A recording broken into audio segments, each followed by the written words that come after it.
Good evening and welcome to Whozer Adventures. My name's Jim, and I greatly appreciate you guys taking time out of your day to watch our video.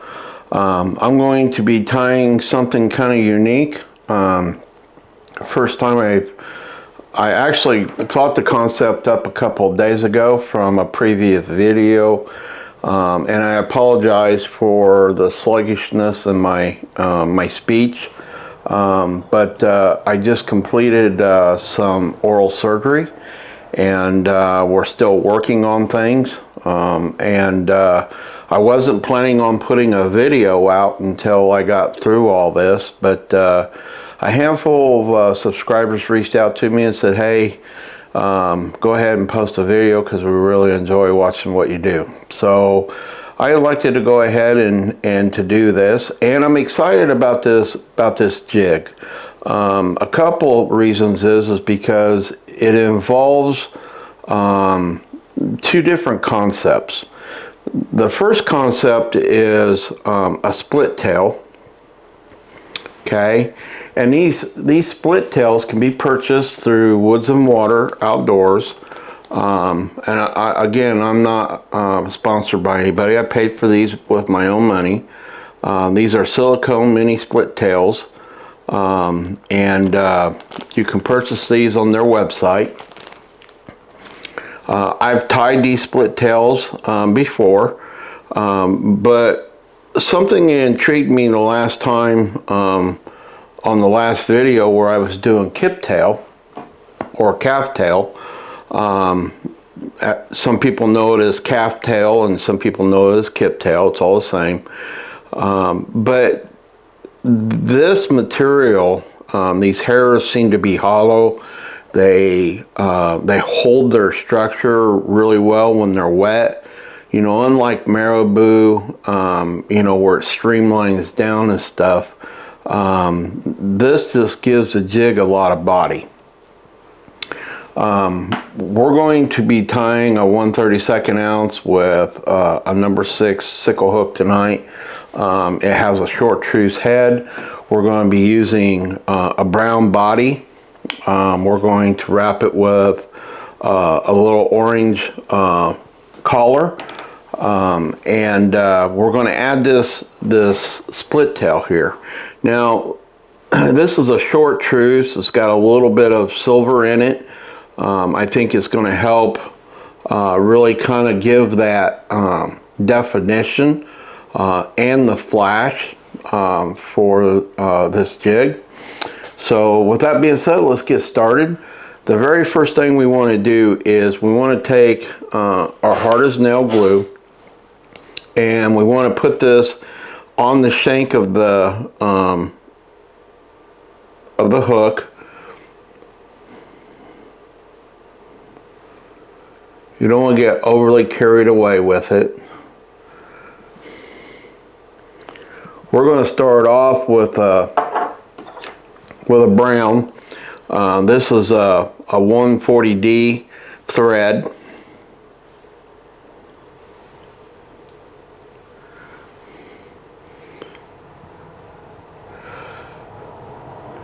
And we're going to wrap this down the shank of the hook, clear the hook point. Now, the one thing that I do a little bit differently when I'm doing these split tails is I'm going to kind of beef up my thread just a little bit on this shank, just to give me a really good solid base to attach that that split tail. The most important thing you have to do when you're tying the split tail is making sure that it stays centered, okay? So that when this V is in the center of the hook shank. So one of the ways to kind of help hold that in place a little bit is to come back with just a little bit of this hard as nail glue again. Again, you know, you don't want to get too carried away with this. Okay, we just want enough on here on top that's going to give us a little bit of a binder for our tail. Once we get that on there, I like to take the tail, kind of hold it to the edge, and then I'm wrapping it, okay? Now this is the part that's very important, is making sure that we're getting that tail, that V centered in there. Because this thing's going to want to walk on you, okay? So we're going to start with some really loose wraps.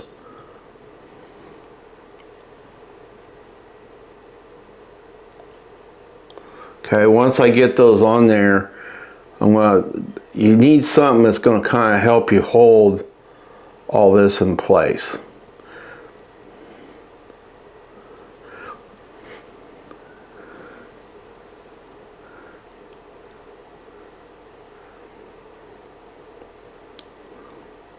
And again, I'm putting this on as loose as I can without pulling it too tight yet.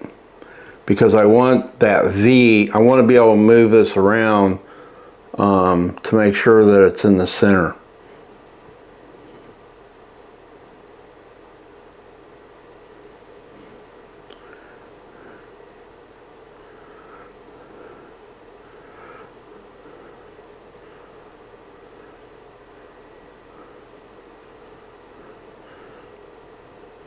Once I've got it really kind of centered in there, this is where I'm going to come back and start securing this to that hook shank by wrapping it a little bit tighter now.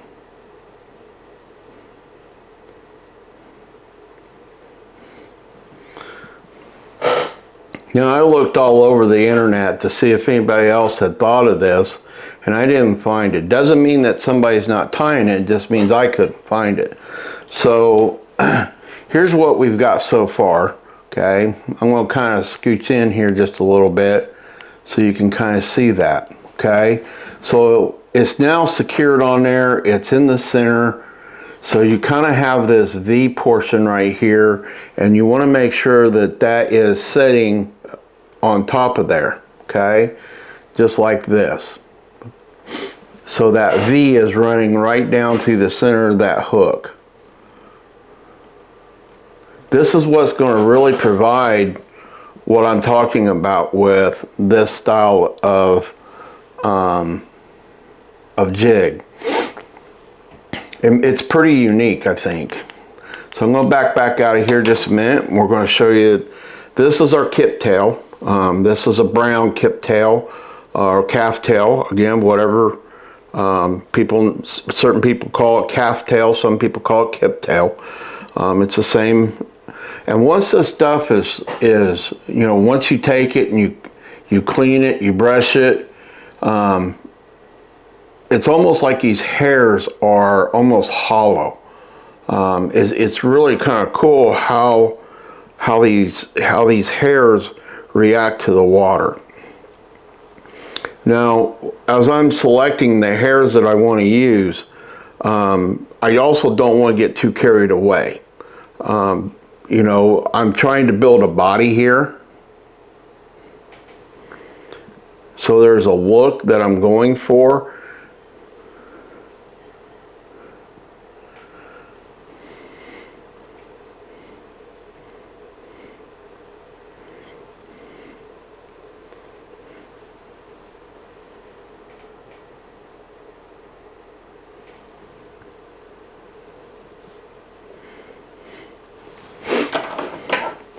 And when you're cutting your kip tail or calf tail, you want to cut it down here low, okay?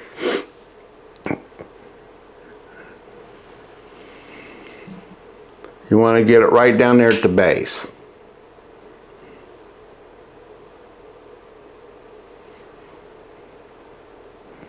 You want to pinch it pretty tight, and you want to make sure all your hair ends are nice and trimmed up. And then what I like to do is kind of just fold that over the hook shank. And again, I'm going to pull enough thread where I can loosely just kind of attach it on there. I want to give this just enough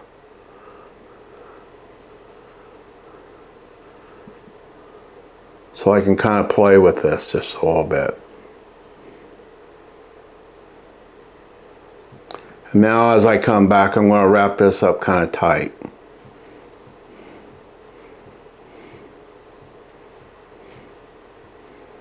We're going to put a couple of wraps on it just to make sure that we're nice and locked in.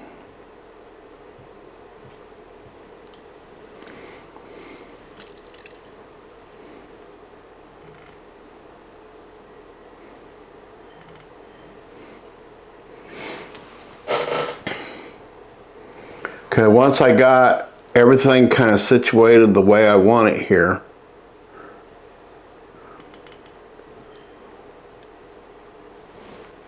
I'm going to take this hard as nail glue and I'm going to lay up another layer of this glue across this. This is going to help lock all this together and keep it from moving on me.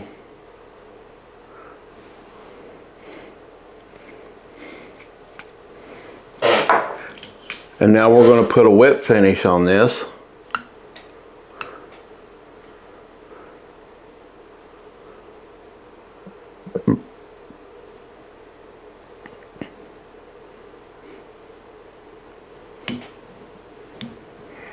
And snug that up nice and tight.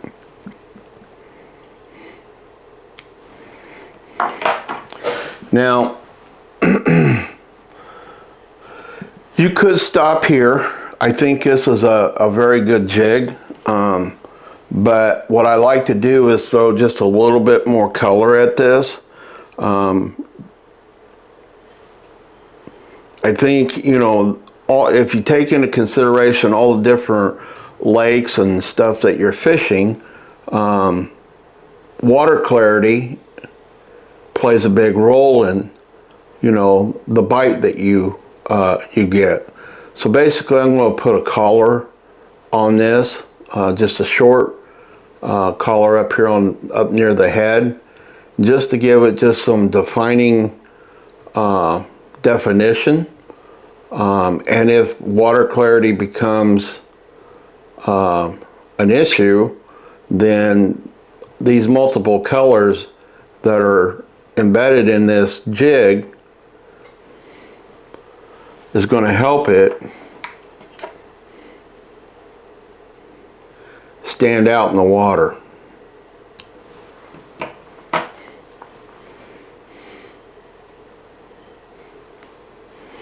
And once I've done that, now I'm going to apply another whip finish.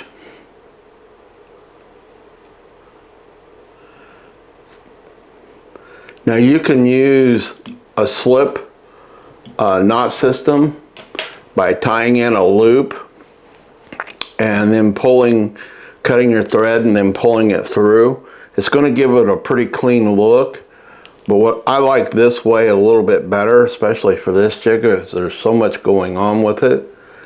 And then I'm going to come down here at the bottom and I'm going to cut that off real tight.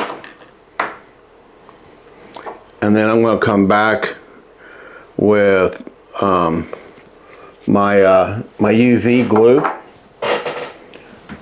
to lock this all in. So you can pick up this UV glue through Amazon, through Woods and Water. There's multiple places that you can get this. This stuff sets up really nice, and it just gives your jig a lot more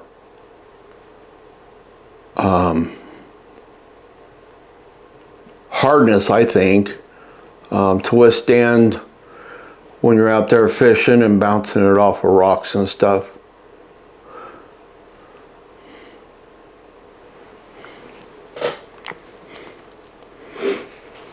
We're going to let that glue kind of start working its way around. So this glue will work its way all the way around. Then we're going to take our black light and we're going to come in here. We're going to dry this up.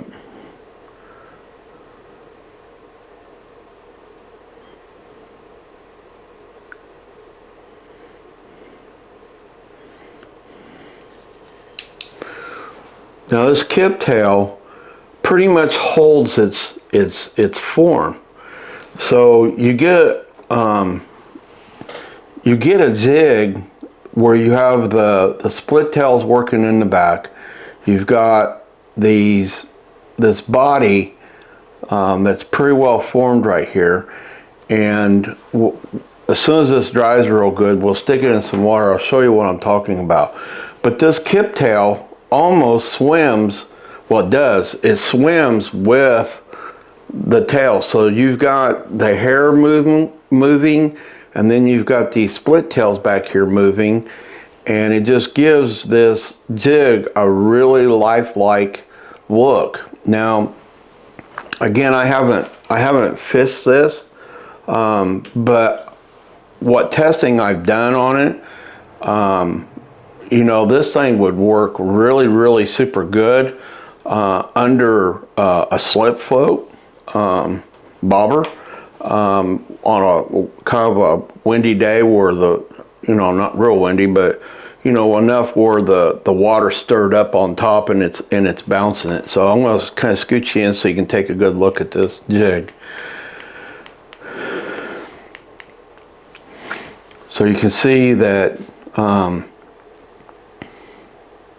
you know, glue's still a little wet. But to see this jig, I was actually pretty impressed with it. So, you know, I'm gonna tie a few different combinations of this and fish it. And obviously, it's something I want to take you folks along with me,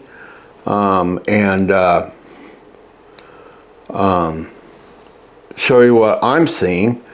And who knows? I mean, I'm not saying somebody else hasn't figured it out, but it's definitely, you know, a good looking jig. I think it could be a very productive jig.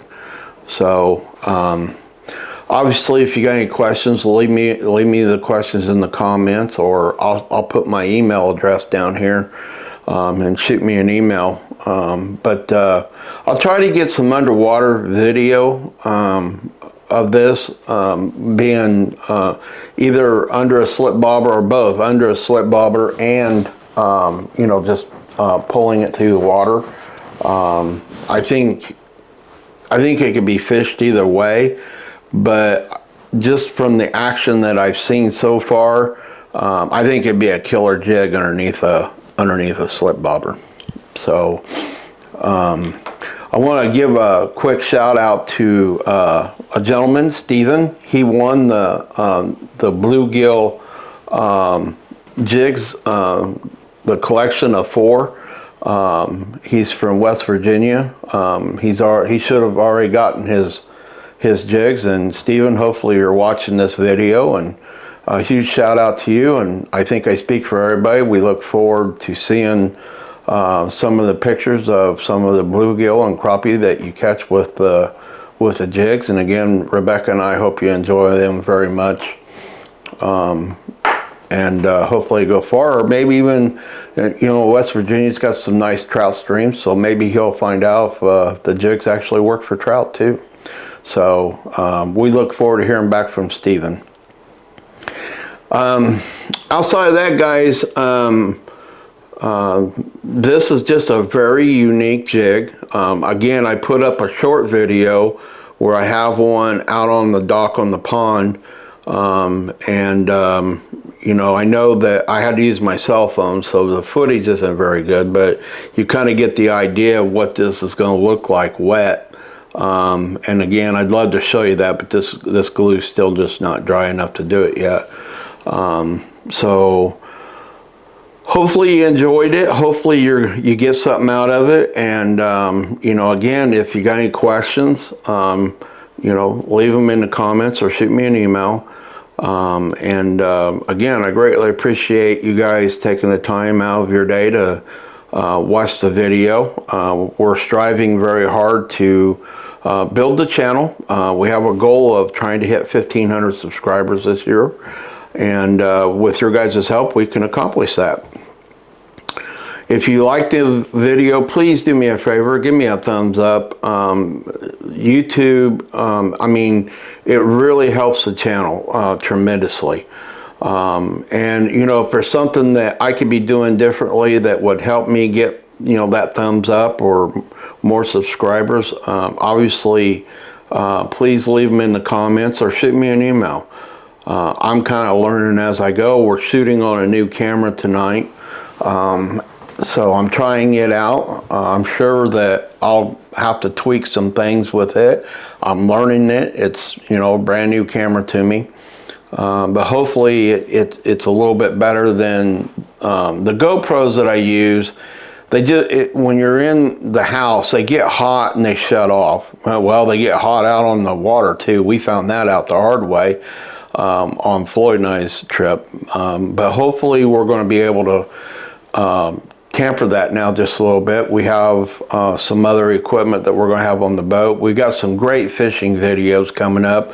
We're going to be doing some dock shooting coming up. We've got we're going to do an overview of my Lowrance graphs and my settings. We're going to be doing an active target video. I've uploaded the 25.1 update. There's a video out on it. So we're gonna put it through the paces out there, and you're gonna see everything live. I don't even if I make a mistake when I'm tying a jig or whatever, you get to see all of it. I want this channel to be real. So if we're running into issues out there, you're gonna see exactly, you know, how I try to go through step by step and fix those issues and stuff. So a lot of great videos coming up, and hopefully you'll enjoy them and join us. Please hit that notification bell so you know when we're uploading videos, and we greatly appreciate your guys' time tonight. And again, give me a thumbs up. Greatly helps the channel, and if you're inclined, think about subscribing to the channel. We would greatly appreciate it. Y'all have a great evening, and please be kind. We'll see you on the next video, guys. Good night.